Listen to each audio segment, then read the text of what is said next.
Alors je m'appelle Bernard Mayer, j'aime bien blaguer. Voilà, par contre je fais pas de sport, ça me fait chier.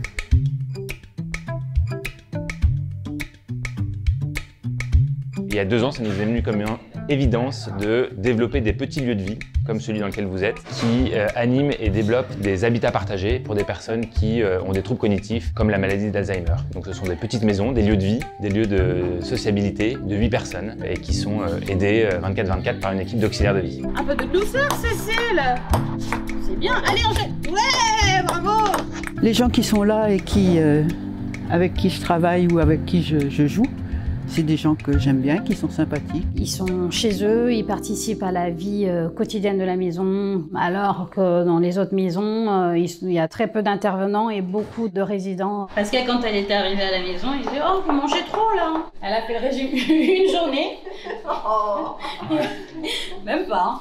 Ça a tenu quoi, une demi-journée, hein. Les personnes qui habitent ici ont soit quitté leur domicile parce qu'elles avaient des difficultés finalement à rester à domicile avec la maladie d'Alzheimer qui avançait, ou sont des personnes qui ont fait le choix de quitter leur établissement, EHPAD ou résidence-service, pour vivre dans une petite maison. Et ce sont des personnes qui, accompagnées par leurs aidants familiaux, voilà, vivent au rythme d'une coloc. Vous êtes très contente d'être avec nous ici? J'aime bien. Vraiment? Oui. On voit que du positif en fait sur nos colocataires. Ils sont contents d'être là. On voit sur le changement extérieur, ils sourient. La prise de poids, parce qu'on reste quand même une équipe fixe, qui les connaît, qui connaît leurs habitudes. Ici, les personnes payent un coût mensuel tout compris, à la fois le loyer et l'accompagnement, qui va entre 1 700 pour la personne qui paie le moins cher à 4 000 €. C'est un prix qui varie en fonction des aides individuelles. Est-ce que vous voulez un petit peu de vin? Et il y a aussi Fred, qui est un étudiant qui habite là. C'est un logement contre service, finalement, il est hébergé gratuitement en échange de sa présence nocturne et de sa participation à la vie de la maison.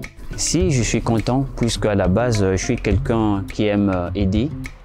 J'aime bien être à côté des personnes âgées pour leur faire part de mes services. Ça a beaucoup de sens à la fois pour les personnes âgées qui viennent ici à la place d'aller en EHPAD ou de rester à leur domicile. Et ça a beaucoup de sens pour les familles qui peuvent être partie prenante du projet de vie. Ça a beaucoup de sens aussi d'un point de vue écologique parce que voilà, on réhabilite des maisons de ville. Et puis ça a beaucoup de sens aussi pour les professionnels qui arrivent à bien faire leur métier dans un petit lieu de vie comme celui-ci.